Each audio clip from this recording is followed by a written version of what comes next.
G'day guys, Todd here from Off-Road Crusader, and we're back in the shed. It feels nice to be back working, but we've got some work to do.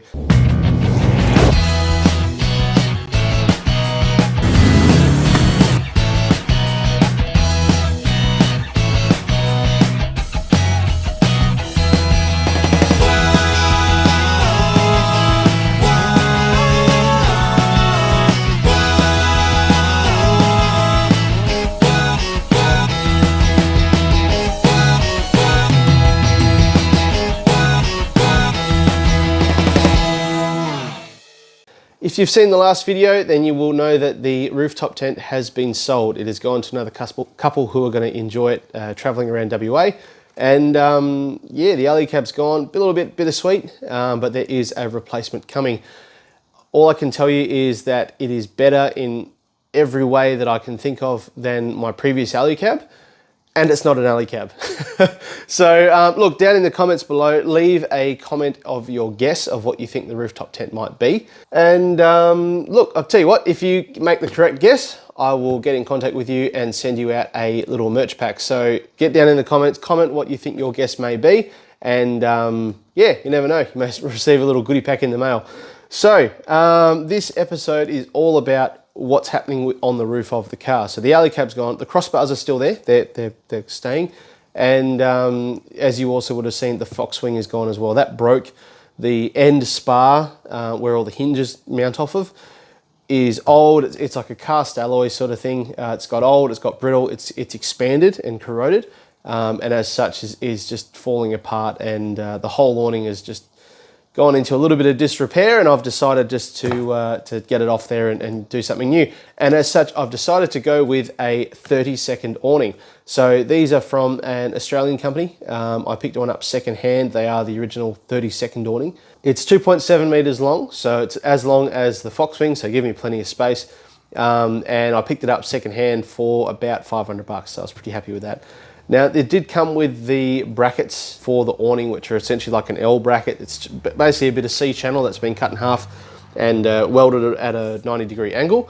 And they're not too bad, but they've got two big downsides. Number one, because it's a C-channel, once you put it on there, you can't really put anything on top because there's nowhere to mount it. It's a C-channel. There's a void. So essentially, you can't, when you're talking about real estate, especially on the roof, you want as much as possible, and you don't want any roadblocks or ways to stop you from using your space. So that's a big downside. The other thing is, because it's a C-channel, you can only really mount it one way, which is up. If you try and flip it over, you have to use spacers and it gets a bit yucky, and the C-channel just uses extra space where it doesn't need to.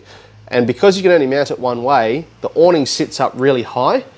I'm not a tall person. The Cruiser is lifted and it's a big vehicle, so already I struggle to use it. I can only touch the bottom of the awning. That's how bad it is. I need to bring a milk crate with me to be able to use it, which obviously isn't feasible while I'm camping. So I want to fix that and bring the awning down, and I want to be able to maximize the roof space and make the bracketry system a little bit stronger. As most of you would know, I'm a massive fan of Kaon. I'm a massive fan of the innovation and the different products that they bring. Australian made, Australian designed and Australian engineered out of Queensland, and they've been a big supporter of the channel for many years. And as such, I brought this issue to them and said, look, do your awning brackets, can they fix this problem? And can I have a set to hopefully do that? So they were kind enough to send me a set. So these are the universal brackets. They do make some which are specific to different roof racks. So if you've got a base rack, Pioneer roof rack, you've got a Tracklander, whatever it may be, they make them specifically to mount to that rack. These are the universal sets. So because I've got alley cab crossbars, which I like that, so that's a cut section of it, there's just that T-slot. So the idea is that the universal bracket will sit on top, the T-slot will go on there, M8 bolt, hold it down, boom, done and dusted. And from there, once you've got that, the actual awning, rather than it sitting up here, I can actually move the awning up and down depending on where I want it, which for me is down. I want it basically as low as it'll sit without touching the car. So we're gonna get to fitting those up today, which I'm really excited about. The other thing I've got to show you up there is a new solar panel. So previously I ran a semi-flexible solar panel on the top of the alley cab. It was a Adventure Kings 160 watter. And to be honest, I think I paid about 150 bucks, 140 bucks or something for it. And when it worked, it was great. The problem is that the King's solar panels tend to only last about 12 months, which of course is just outside their warranty. And they suffer really bad from like UV and sunlight fade. So the solar panel looks like crap. It's all flaking, it's all peeling. And the other bad thing is that when it gets really hot, so you have a really hot day, so about 40, 45 degrees, the solar panel just shuts down. It just stops working. So if your car's sitting out in the car park while you're at work and it's a really hot day, the solar panel cuts out. The fridge, the inside of the car gets really hot. Your fridge is working overtime, drains the battery, boom, your fridge is dead.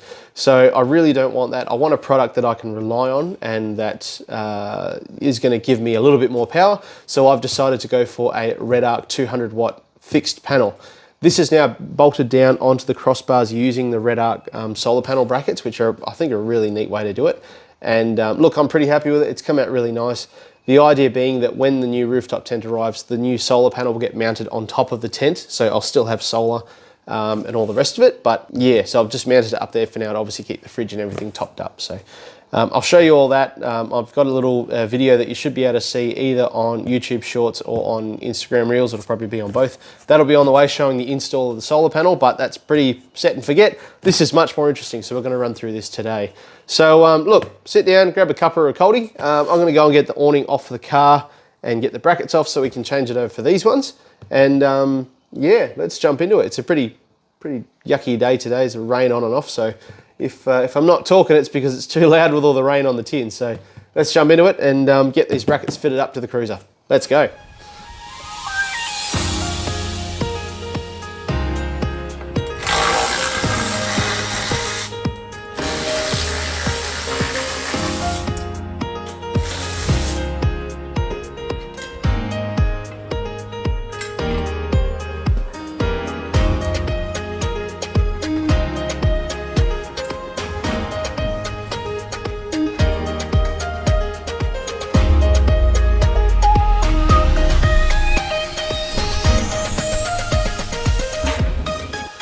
So with the bracket off, you can probably see it a little bit better now. So that's the standard bracket that comes with the awning. You can see there's just those two bits of C-channel. And really all it's been done is there's like a notch that's been cut out and then it's been welded at a 45. So really the majority of the strength of this bracket are in these little, I'd call it probably maybe 20 mil welds on either side. So for whatever reason they fail, the whole awning bracket's just going to fall flat and then snap. So there's not really a lot of strength in the brackets themselves, or when they do decide to fail, that's it. That's pretty much gone. And the other thing which has happened, which I've only just realised, is where I've bolted these down, the brackets have actually started to deform, which isn't really a good sign for the quality of the steel. It's a bit hard to show, but essentially it's like the as I've tightened the nut, it's like pulled the base down through the bolt. Anyway, it's hard to describe, but it's not very nice to see. So these ones I'm actually kind of happy that we're getting rid of, and we're going to fit up these nice Kaon ones. I've heard nothing but good things about these, and if the quality of their previous products is anything to go by, I don't doubt that I will be impressed by these as well. So you do have to build them, I know that much. Look at that, all the mounting hardware. Full colour instructions. Nice little card as well. That's nice. So we're going to get to building these. So once you bolt it all together, ideally what you're after is for this plate to be attached to the awning. That bit's going to be attached to the roof rack, and that's going to slide up and down. And you can see those obviously going to be bolts going through there, and there's a number of different options to go with the vertical surface as well. So ideally, we're going to have that sitting as low as possible and bring the awning right down. But already, that's a pressed and folded design. So there's already a huge amount more strength in that. And you know that for whatever reason, there's a huge amount of load that's placed on this. You've got a huge like mating surface to the roof rack, which is fantastic. Where this can move in and out, you've really got your bolts going through, which are going to be controlling that pivoting movement. So that for this bit to be able to fold left, right, up and down, it's all going to be within 4 bolts. And we know that the tensile strength of those bolts is going to be is pretty good. So look, I'm much happier to have those on the car. But the idea being that once we have our alu-cab crossbar, we can just run a T-bolt in those channels. You can see that sort of all lines up and it will marry to that. So I'm really happy with that. Let's start putting these together, and I can't wait to get them on the car. Let's go.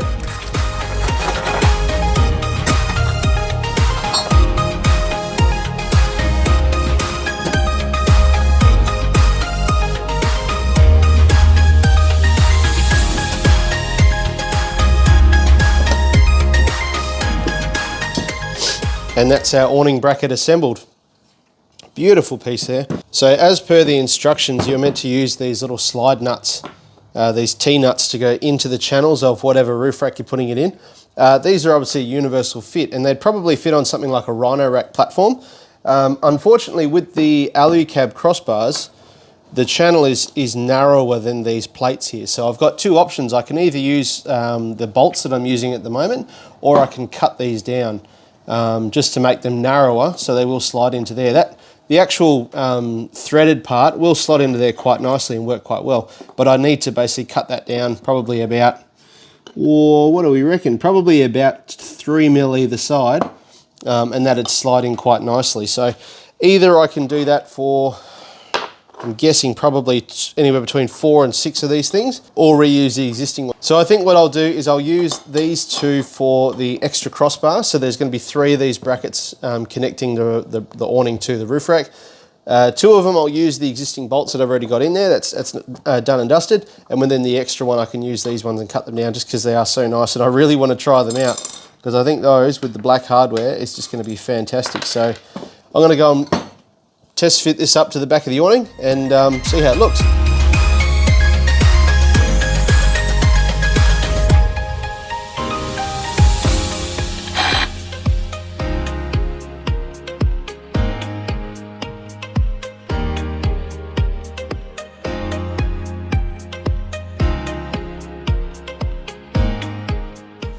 Right, well, now that the brackets are all sorted, they're all sitting where they're meant to go.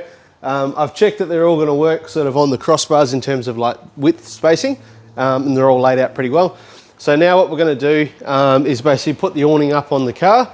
I've placed the studs on the crossbars where they should go. So ideally I should just lift it up there and knock it on the studs, and it should hold there while I put the nuts on and secure it that way. Now it is worth noting that Kaon do recommend to fit the brackets to the car, the backing plates to the awning, and then match it up and have someone hold it while you do the bolts up on there, but it's just me. So I can't really do that. I can't hold it with one hand because this awning's, I think it's about 27 kilos. Hold it and balance a nearly 3 meter long object while I try and do a bolt and a nut and do that a bunch of times trying to get it in place. So I'm basically just going to put the brackets on there, hopefully lift it up, throw it on there, and it should just sit there and go in place while I do up the nuts on there. So they are just a 13 mil using nylock nuts and a nice big panel washer. And I'm pretty confident they're not going to move. So here comes the fun bit. Let's go. It's like that scene in Unbroken. Definitely going to do this for 30 minutes. Okay, one's on. So far, so good. All right. It's not going to fall down. It's about as positive as I can be right now.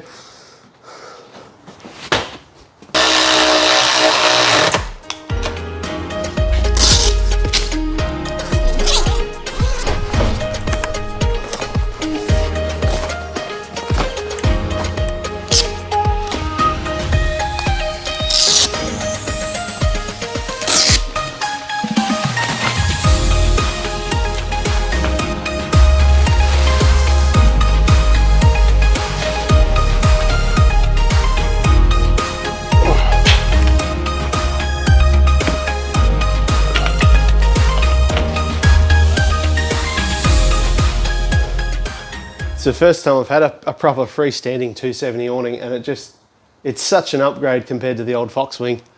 It's fantastic. Just, you don't have to worry about doing guy ropes and poles, and it just works, which I love. Can't wait to try it.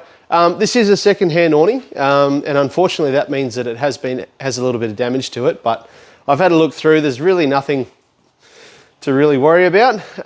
It just means I've got a few things to keep an eye on and possibly fix.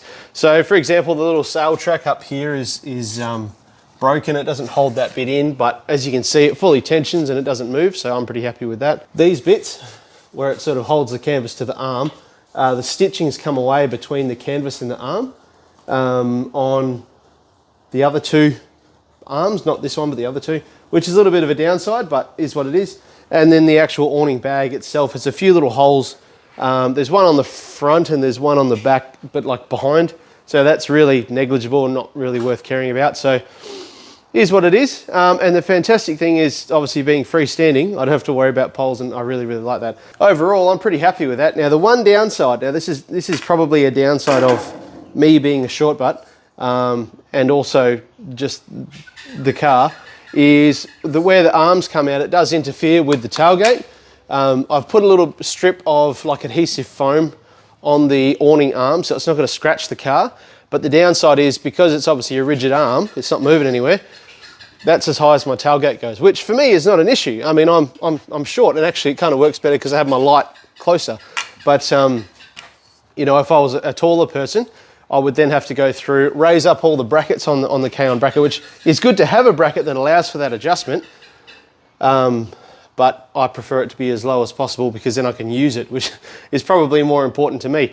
And usually when we're camping anyway, for whatever reason, the back side of the car ends up higher than the front. So anyway, but look, I'm really happy with that. That's come out really well. And as you can see, that the height is just works for me, which is good. So there it is, the Kaon 270-degree awning brackets on my 200 series, holding up my new 270-degree awning and the new roof setup, ready to go for hopefully some big news coming in. I think, cross your fingers, I think about 3 or 4 weeks time I'll have my new tent. So fingers crossed that all comes up pretty quick. Be sure to comment down below on what you think the new rooftop tent is going to be. And if you get it right, I'll send you out a merch pack. So I'll be watching in the comments. I would love to hang around and stay, but unfortunately got to run off to daycare and pick up a sick kid. So yeah, I've got to run. Massive thank you to Kaon for sending me those brackets. That's absolutely fantastic. And also this awesome shirt, which is pretty cool. Look, if I'm going to promote anyone, I really do like promoting Kaon because I think they're excellent. And yeah, it's awesome stuff. Get behind it. We'll catch you next time on Off-Road Crusader. Cheers.